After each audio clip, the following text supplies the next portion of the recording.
Hello, hello, hello. Hey y'all, what's happening? How y'all doing? How y'all mamas doing? Um, Today's episode of the Sister Cousins Candid Conversation podcast, episode number 23, Growing Up Clark, Stanethia Miller, aka Lawanda's baby sister, BKA Danya's first child. Hey girl, hey.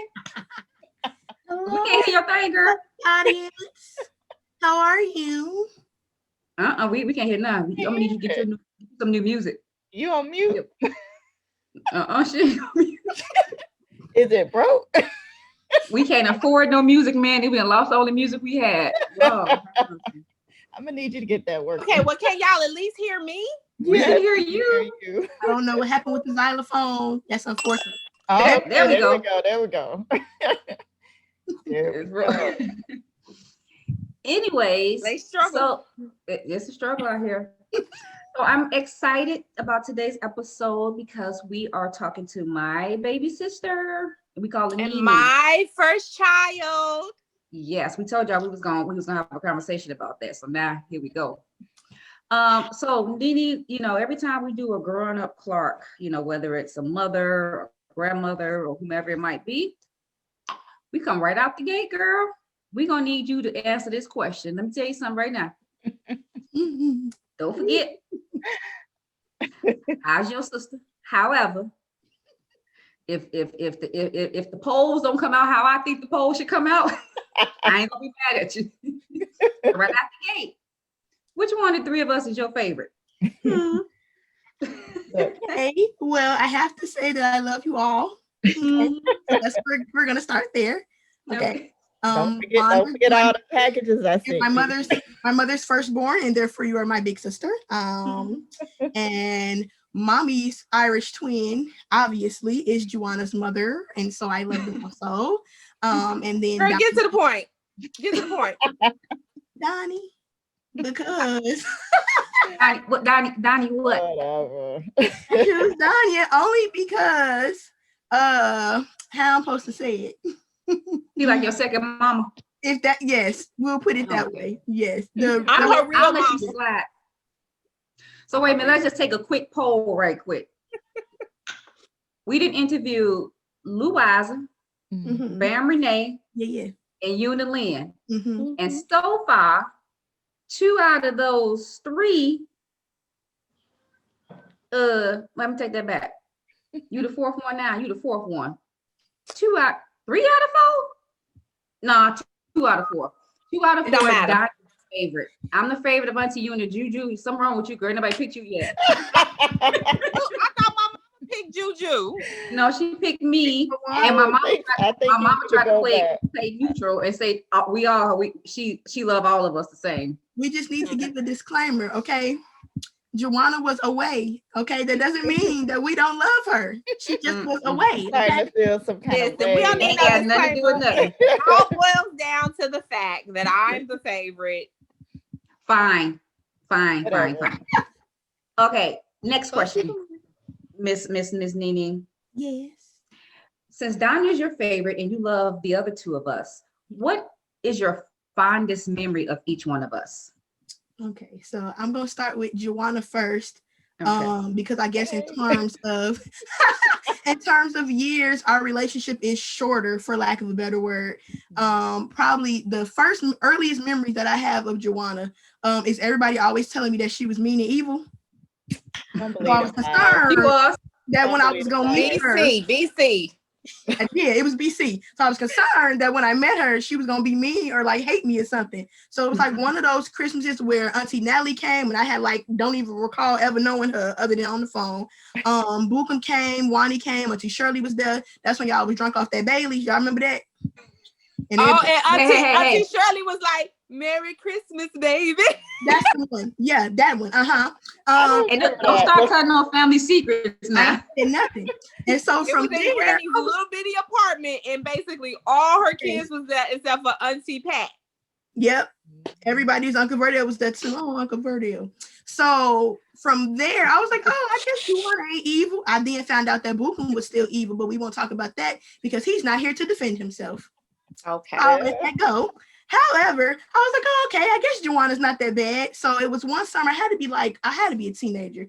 And I went to visit my family that's in Alabama on daddy's side. And so my mom was like, well, Juwana, she live in, were you in Huntsville, Juju? I was in Montgomery. You were in Montgomery? Okay, so my mom was like, oh, Juju down there. She was like, you want to spend time with her? And I was like, okay. So mom called Juwana, and then I guess Juwana must have got in touch like with my aunt or whomever I was with.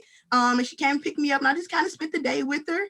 And I realized she was just a normal human. So I went shopping with her. She was picking out some clothes. I think she took me to Sonic. And back then, Donnie had put me on Sonic. So Sonic was like my favorite thing in the entire world. And then she took me back to her house, and we just watched Hitch. That was the first time I'd ever seen it. And that's like my favorite Will Smith movie now. So every time I watch it, I think about that experience with Juju. So that's so let me get this clear. Uh-huh. Your favorite Will Smith movie is Hitch because Juwana turned you on to it, not just because Will was fine, because Juwana turned you on to it. I mean, that's always a plus. Yeah, okay. But mostly because of Juwana. I just wanted to be clear. Okay. Okay. Don't try to steal my story. Look. Who's next? I will go to. I'm gonna go to you next, Lala. So okay. Obviously, my earliest memories are going to include Lawanda because that's my sister, and we grew up in the same house. I mean, technically, because you was old. Not like you old, but you know what I'm saying. In my mind, you was old. So 15 years older than you. I think I would consider that being old. So one of the first memories I have that I can remember very vividly. I'm assuming it was prom. Prom was in the fall. I'm still confused by the timeline. No, that was homecoming. Prom was in May or June, something like that. Whatever it was, I don't know why you had the Halloween. Yes, so I'm still confused. Okay, so I had a Halloween outfit on. I'm gonna blame Bam. And Lawanda had on Mama's big, beautiful white wedding dress. And I remember her being so pretty. Like 1 second she was in the house, and then the next thing I knew she was gone. And Lawanda claims I was on the table, dropping it low. Okay, so you probably were. Which I don't. I feel like chicken tonight. Like chicken tonight, walking across that table. She was a little bitty old thing. About when you were 3 years old, about 3 years old, walking.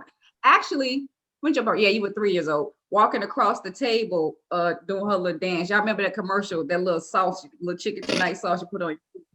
I have no recollection of it at all. I tried to find it on YouTube a while ago. I'm gonna try to look again, but I have no recollection of the song at all. And the only memories I have of doing it is because y'all told me. So I don't know what the truth is. Okay. But that's just one. But then there are other memories that I hold dear to me about Lawanda. For example, like I guess one of the first places she lived when she was like a grown-up and she moved out. I remember she had a white couch. Don't ask me what that was. And I remember watching The Wiz with her on tape. And I remember she told me get down on the ground. And they was out there shooting and being ghetto, and I didn't understand. And she was like, no, get on the ground. And so I had to get on the floor. Then I remember she was like, okay, you good. So I got to get back on the bed. But that was, I don't know why that would be a fond memory, but I guess it was just spending time with my sister. Where were you spending, Lala? Sorry, we lived in Gary, Indiana. My bad. That's what it was. I remember when you moved to your apartment on Clark Road, and I thought that was the biggest apartment in the entire world. It was so big. I just remember like it being bright and all the closet space and all of that. But it's a lot of memories. I remember when y'all moved into the house. I don't have like one set favorite memory of the one. Okay, I take that back. Yes, I do. I don't know how old I was. Lawanda was in the bathtub. And y'all know we quote The Color Purple. So Sista-Cousins audience, if you don't know, that's a family movie. It's everybody's favorite movie. Right. And I went in the bathroom. I don't know if I went to use. I don't know why I went in there. Lawanda gonna tell me some ain't you never seen a naked woman before. And I go screaming, Mom, Lola, he being nasty. And then Mama come in talking about Lawanda, leave her alone. Why you always messing with her? So yeah. So if I have to pick a memory, that's the one. It's just like, why is she like this to me? Oh yeah, that is so funny. So I will say, in that house in Miller, when you walk in the house, to the right was a closet. You turn, the corner. My bedroom was the first bedroom. Your bedroom was the second bedroom, and next to your bedroom was the bathroom, whatever. So, we're 15 years apart, and so it's kind of weird. I say all the time, it's like I don't really know my baby sister. It's like you were 3 years old, so yeah, when I was 18. So if I went to prom in May or June or whatever, I went to college that August. And ever since then, I was gone. I think I came back home for a short period when I had Zaria, but other than that, that was it. So I was gone. I ended up, yes, ma'am. Other memory, your baby shower. I was so Oh, mad because I couldn't understand this dumb baby is not here. You feel some kind Ain't of no, way, huh? this is not my cake. These are not presents for me. I don't understand. The baby doesn't exist yet. It's still on the inside. Why ain't nothing for me? I felt the way. Oh, because you thought you was the baby. You was the baby. I am. Up Yeah, was she's here. like, I am the Oh, baby. Make no So I mistake. that's did. I felt the I'm way. so sorry. We didn't mean to steal your thunder. It is. But I you know, I after college, after 18 years old, that was it. I didn't really come back home. And so I had went on to live my life and doing my thing. And you know, I think I moved you guys were living in Hammond, I moved to Hammond too, but we didn't see each other that much. Mhm. In between being a mother, a wife, going to school and working, it was a little difficult.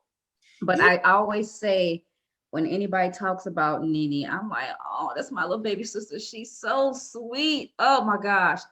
It's so funny. If you ever somebody ever talk about they messing with my sister, my mama would go ballistic. She don't play about Nene. Somebody hurt her feelings, it's on and popping. So you know, I ain't mad that you got a favorite down there at the bottom corner. You know what I'm saying? Because you know, I'm gonna go ahead and let you tell your story. Go ahead, tell your story about your mama. I'm gonna let you finish, but I am the favorite. Sweet. Go ahead. That's what I said. That's what I said. I said I ain't mad that you know that one down there in the corner is the favorite. It's valid. It's valid. Go ahead, baby sister. Okay, so to get to Danya, aka my other mother, okay. I don't remember Donnie a lot when I was like little, and it could have just been because I was little, because she still was old enough to be out in the world doing whatever she was doing, you know, going to the military, all that kind of stuff. But most of my memories consist of Danya and food or Danya and books. So I remember Donnie would take me like to Dairy Queen to go get an ice cream cone, and she would always let me get sprinkles, and then she would cuss me out to not dirty up her back seat, and then I would waste ice cream. So I mean, I couldn't understand how she couldn't eat all the ice cream without it dripping all down her arm and all on the seat. Like, what's wrong with you? You got 17 kids. You know how that's possible. Right.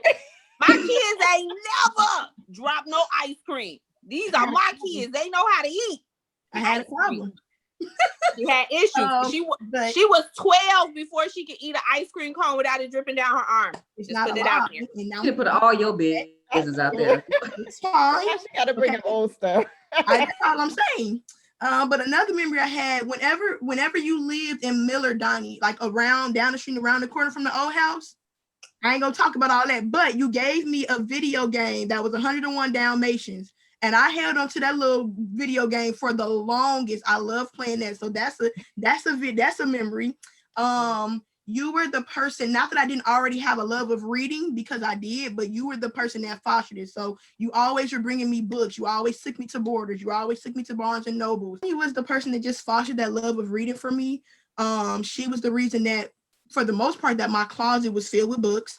And she would introduce me slowly to more like African-American culture, like, you know, literature as time went on. And so I always appreciated that. Like, what's the lady named Pearl? Tell me her name. Pearl Cleage. I remember reading Push by Sapphire, just a lot of books. Rashonda Tate Billingsley, Victoria Christopher Murray, like just a lot of authors and stuff. So I always appreciated that about her. And another thing that I appreciated, and that's a favorite memory of mine, Donnie was always buying me clothes, because y'all know my mama addressed me like a homeless person. If she could. I ain't gonna say she did it. I mean, like, why she always have like all of those flowers, and they was big flowers and little flowers and bright flowers, and they was just always flowers. Like, they sell other clothes.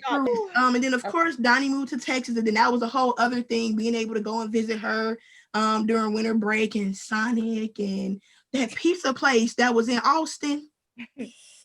Austin Pizza. That pizza was fire. And just her helping me through college, just all that kind of stuff. It was, I'm appreciative, and I have Don't forget about our movie date. Yes, Donnie would take me to go to the movies, or she would buy me the latest Disney movie that came out.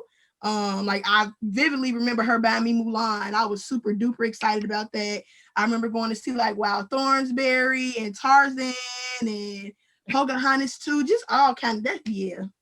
And I would go to sleep. I would make sure she was sitting next to me and wasn't nobody next to her, and then I would go to sleep because.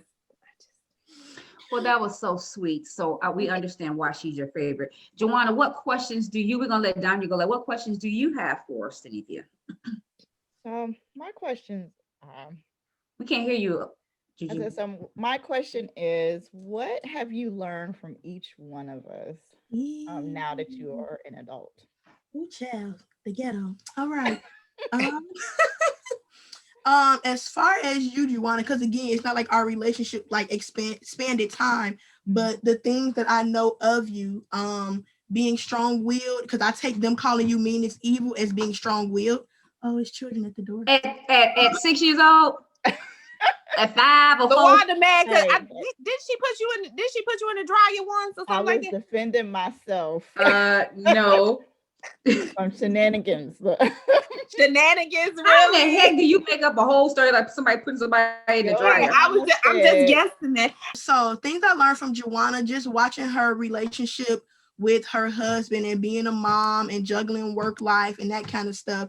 I appreciate that throughout all of that, her faith is very strong. And she is continuously, not that y'all aren't, but that's one thing I noticed of her, continuously seeking God for the things that she's trying to do. And I appreciate that because we live in a time where people like make fun of you for being a believer and for having strong faith, for thinking, oh, well, God will do that for you. And yeah, and so I appreciate that about her because it's in everything that she does. You can tell it's in the way that she treats people, in the way that she runs her businesses, in the way that I used to love the few times I got to see her and Zach together, their interactions. You can tell in the way that she talks to and treats people. It goes through her everyday life that she believes.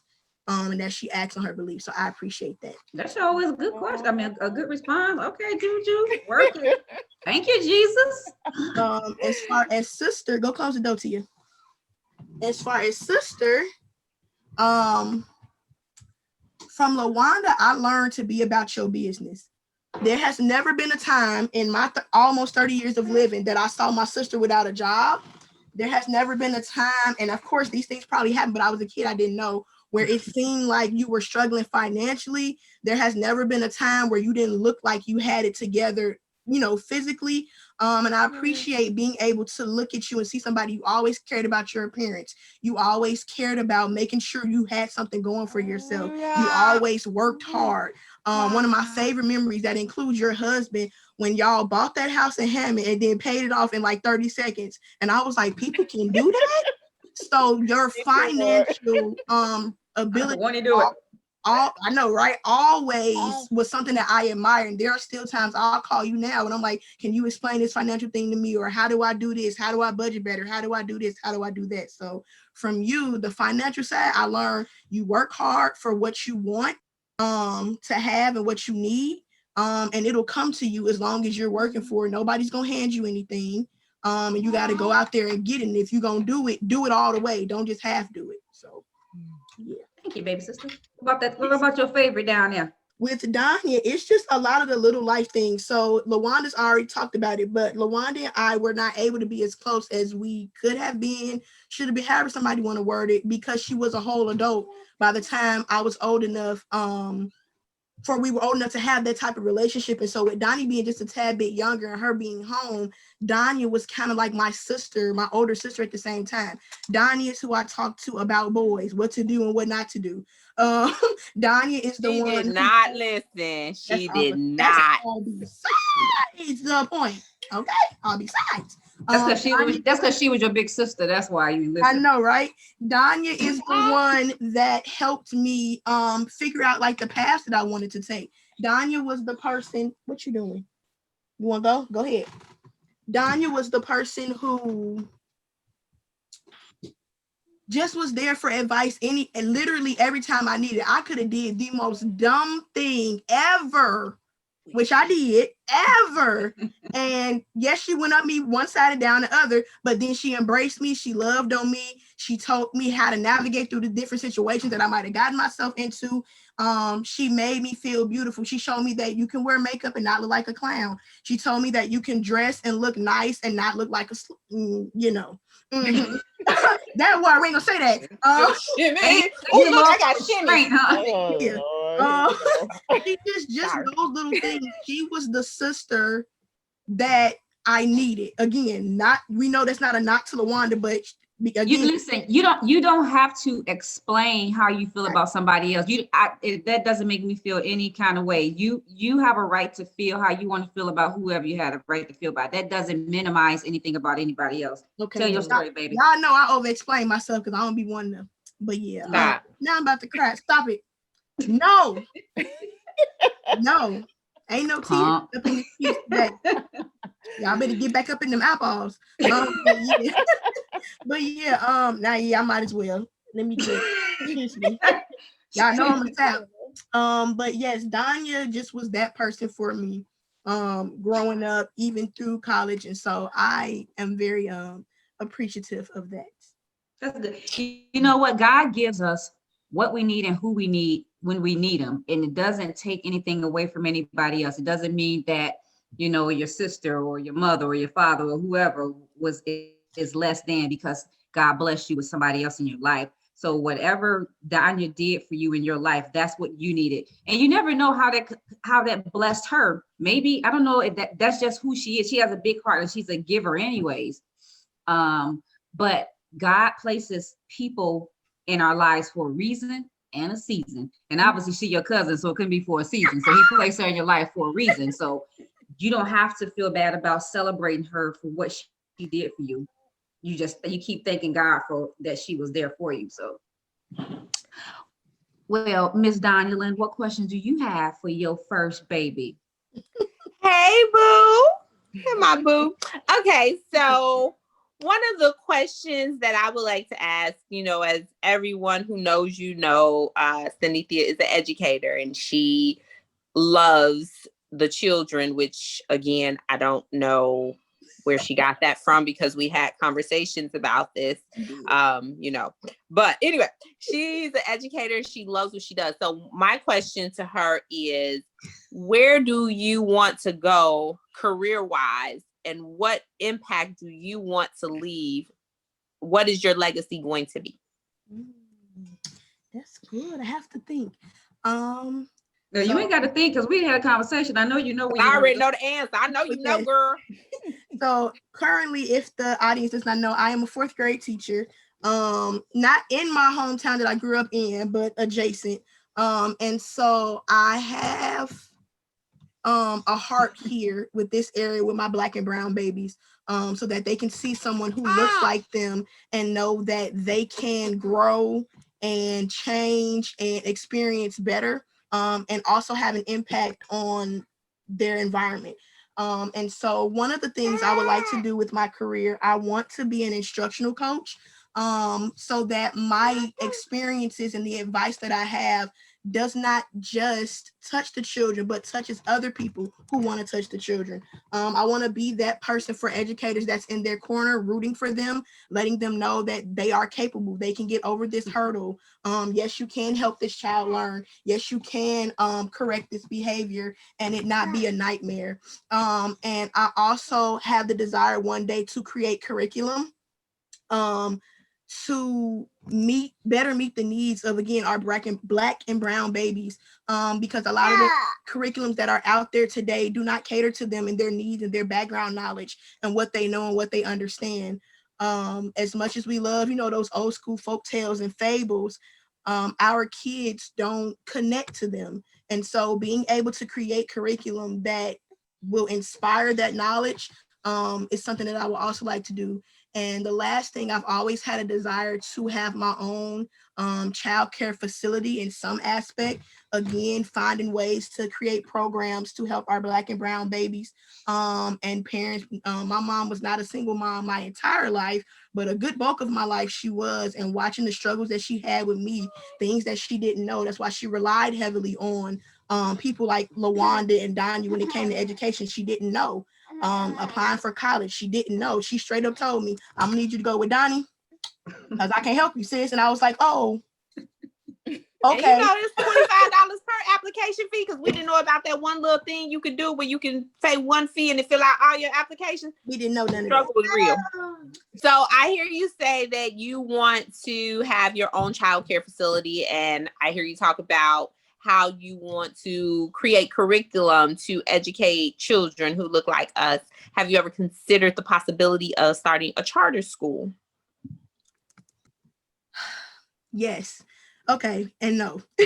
So as a public educator, I really struggle sometimes with the concepts of charter schools because some of them are more so for profit.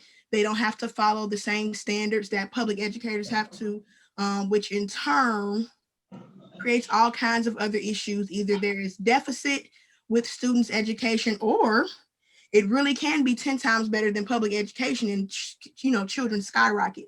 My issue is that I desire that this nation fixes the public education system instead of pushing more money to other places when we have something in place that's been set up from the beginning that's supposed to be for all. I feel like if we fix some of those issues in public education, things would get better. But have I considered it? I sure have. and the reason I ask is because a lot of times, and you've seen the Ron Clark story, and you know about the Ron Clark Academy, the passion that you have for your students and wanting to show them more and give them more opportunities reminds me of that. And so that's why I asked if that was something you would consider, or even if, the big thing is creating curriculum. That's a huge, huge thing that we need to see. And honestly, I will say, not necessarily at my children's school, but I've seen some things online lately where parents are sharing things that their school district or that particular teacher is doing to better inform the children. Like when they talked about Columbus Day, one parent shared some information from her daughter's school that basically said, we celebrate this holiday. However, this is what really happened. Not what, and it was just interesting to see some educators are trying to change the narrative. So we have the history books that have been in play. We've all gone to school. We've all seen things. We have current events that have all been in play. We see things, and it's going to always be something that we're not going to like that is being taught to our children. However, creating curriculum that I can see me in, that's a good thing. So not just American history, but yes. And so I love the idea of you discussing creating curriculum because, again, if Tia or Rachel or Maxwell can go to school and see their self in those books and see their self in what's being taught to them, I think that we would have more children actively participating in what they're learning. I will say one thing, Nini, is that the need for that is very high right now because a lot of parents are discouraged with the school systems in general. So I encourage you, if that's something that you want to do it now because the audience is there. It doesn't take a lot to get started. There's several websites out there. You just have to do it. And it looks like you already have the material there. It's just setting it up and getting it out there. But the audience, I know a whole bunch of moms right now, and I've even considered myself is actually homeschooling just because of what's being taught and how it's not in agreement or in line with what I think my children should be learning in this day and age. So just encourage you, if that's something you really want to do, now is really the time to do it. And don't wait, because people need to hear what you have to say. Your voice is powerful, and it can change the narrative of the direction of, and this is something that I always say, and I feel this way in my career. If I help one person, I feel like I made a difference. And with the voice that you have and what you're trying to put out there, you can help so many, myself included, as a parent of younger children. So like Joanna said, the audience is there. The time is now. Strike while the iron's hot. There are plenty of grants available that you can receive to help you. And then you have a whole audience of people who will be cheering you on left and right. So I strongly encourage you to go for it. Hey, JoJo. I just need the audience to know that this is my life. Ain't no peace. Listen, I was just about to say, I don't know how in God's green earth you go to school or go to work every day dealing with a classroom full of somebody else's children who probably ain't on the best behavior, and then have to come home and love on and teach on your own.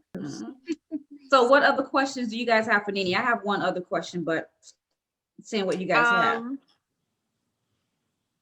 So okay, we can ask about this, and this is something that Joanna and I have touched on plenty of times, being a working mom. So you know, you have 3 small children who are what, 5, 4, and 1. Is that their ages? Okay, so you have 3 small children, all under the age of 6, and you have a career. You're an educator. How do you also have your marriage, you also have your friends, you have your church. How do you balance all of that at such a young age? You said, who said I was balancing, huh? No, say that. How? Right. Boom. Girl, because let me tell you, listen, I'm 42. I got 5 of them little things. And I'm not balancing nothing. Look, I have y'all know cup. I don't wrote a whole book about it. Exactly. Listen, I have a cup and it says parenting style, and underneath it says survivalist. Okay. I bought another cup today that says today's goal, keep the tiny humans alive. I'm just trying. Wow. My job. Okay. But in all seriousness, this is not easy. Me and Josh were just having a not so nice conversation about that earlier, because I feel like literally like I'm failing at everything. And then people turn around and they're like, oh my God, you did such a great job in the meeting. Thank you. Oh, thank you for sharing this resource with me. Oh my God, your kids are so cute. They're so respectful. They're so smart. And I'm just like, whose kids? whose lesson?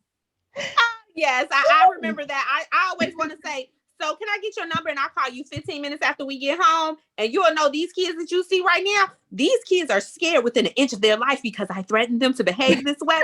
But the children that I have at the house, totally different kids. Yes. And so it's just not easy. The biggest thing for me, obviously, is my faith, prayer, reading the word. And I've been lacking and slacking in my prayer life and reading the word, because I feel like I'm constantly going. Like from the time I wake up in the morning at 6, I got to wake up. I have to get myself together. Josh finally wakes up. Then we have to get the kids together. And I have to go to work. I have to set up and prepare for the day. Then I take Rue downstairs to meet her teacher. Then I go pick up my kids. It's just constant until I get off. And then when I get home, it doesn't stop, because if Rue has an assignment that needs to be completed, JoJo might ask me to sit and read with him. They always want me to play, but I got a lesson plan. I got to do this and I got to do that. So it's not easy. I sacrificed sleep a lot of times. And I started to feel myself breaking down. And I don't remember if it was September or October. I was diagnosed, though I'm not holding on or claiming it, with general anxiety disorder. I had an episode at work where I thought my heart was going to pop out my chest and I was going to pass out. And the nurse at my building, that's my homegirl, I called her and I was like, so I need you to come up here because something ain't right. And she took my blood pressure and it was high. I don't have high blood pressure, not even a little bit. And she was very concerned. She was like, no, I need you to go take care of that. So I went to the doctor and they're just like, you don't even have a history of this. We're not concerned that that's what it is. Fill out this little form. And they filled it out. They said, okay, so you have moderate anxiety. And I was like, oh, okay, that will explain this long list of things that I was experiencing. So I had to find a way to, is it compartmentalize or decompart? Which one is it? Compartmentalize. Yes, I had to find a way to compartmentalize all the different areas of my life. And so one thing I had to start doing, I have to leave work at work. And Sunday is my only day where I sit and I get everything done for work, unless I start like Saturday night or something.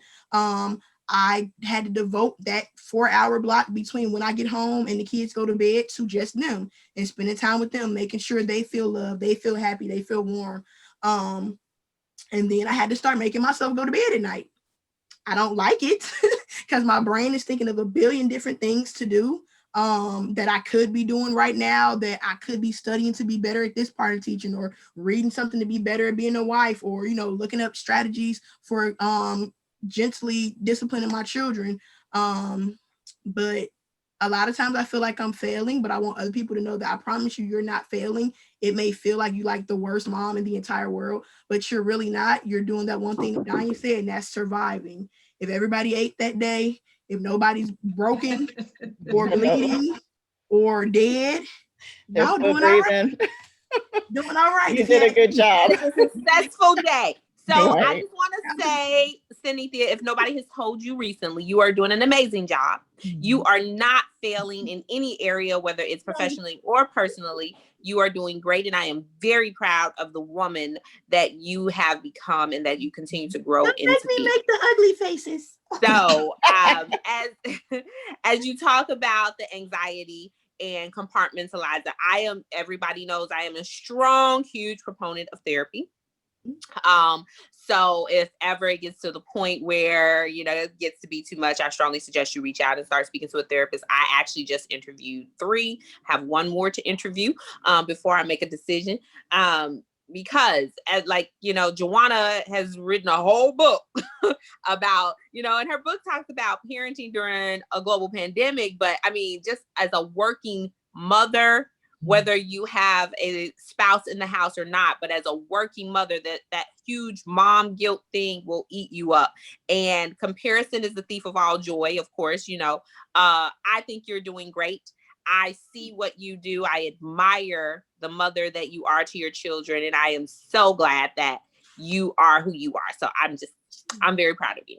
Thank you. I will say the same thing. You are a wonderful person. Let me say that first.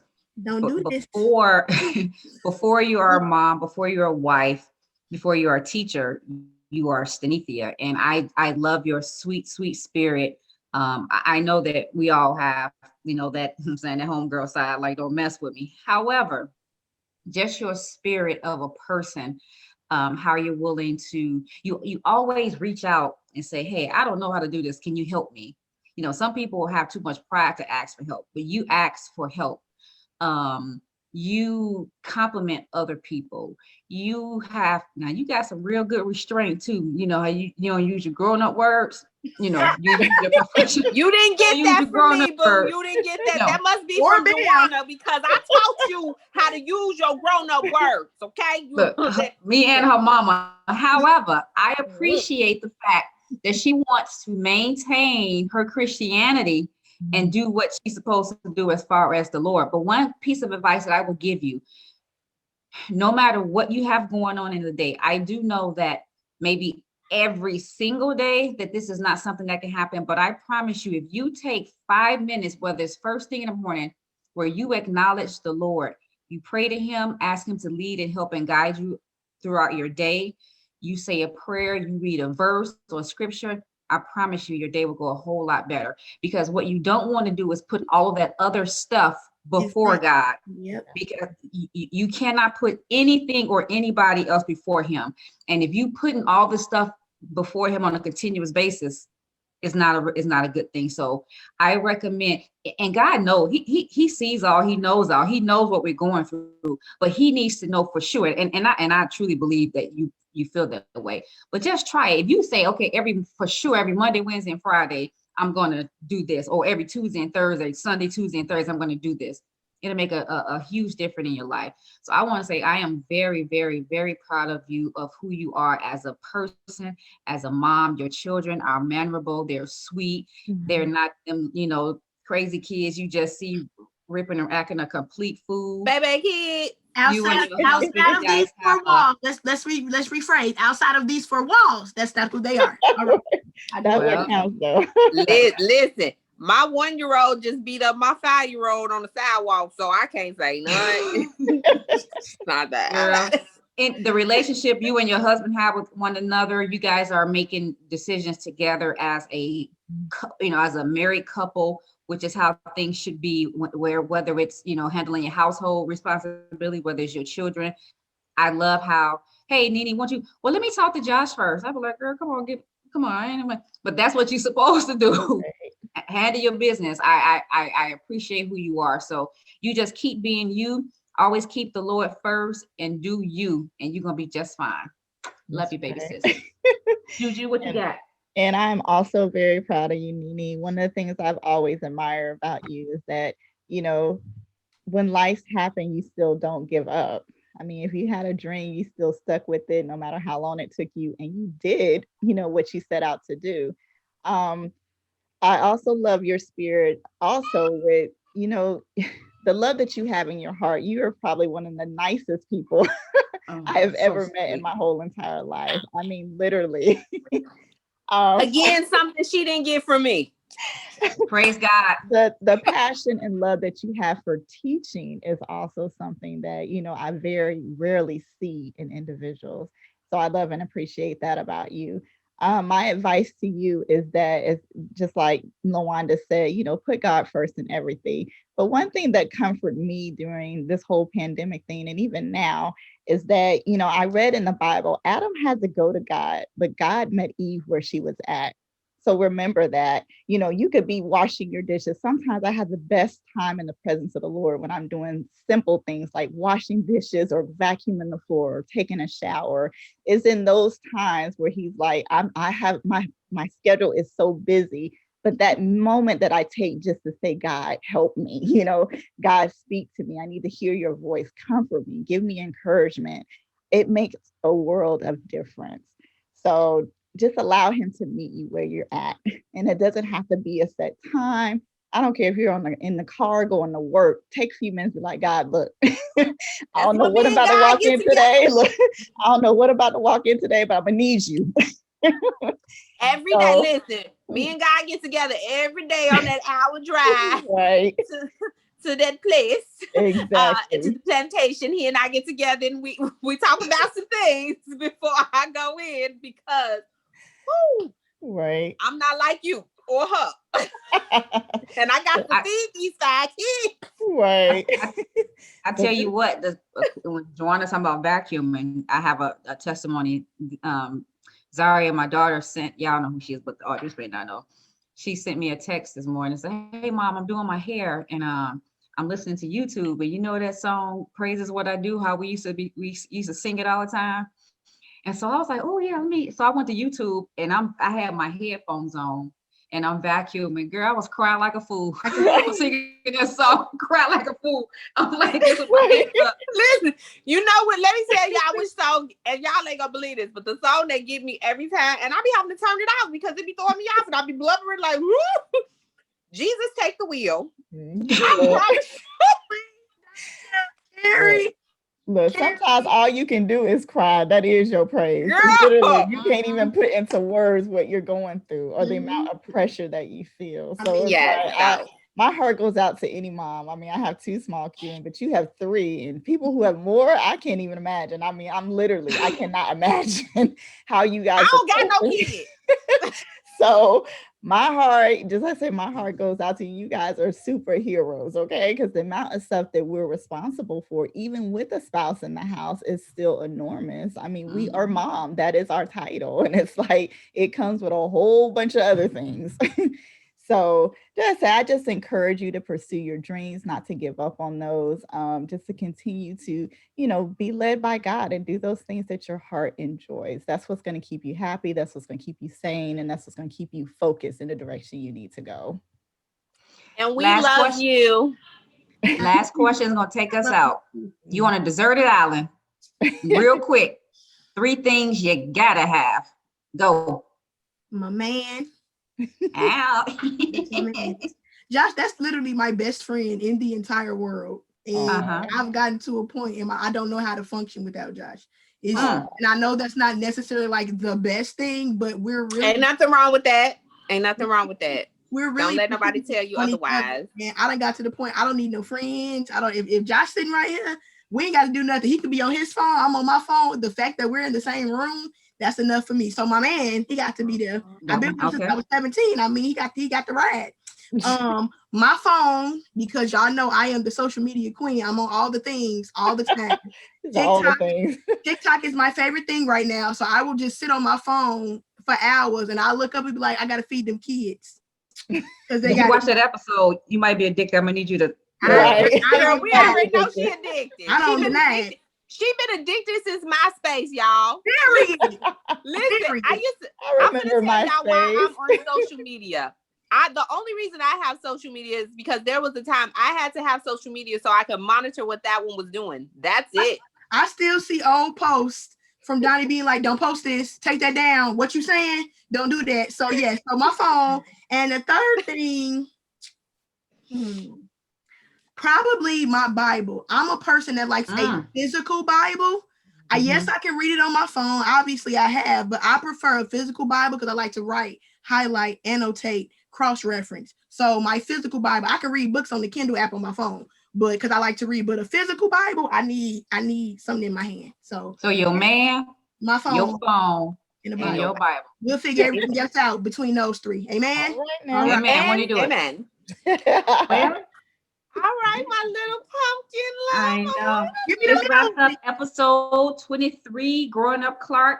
Stanethia, aka Lawanda's baby sister, BKA Dinah's first child. And on that note, peace and hair grease.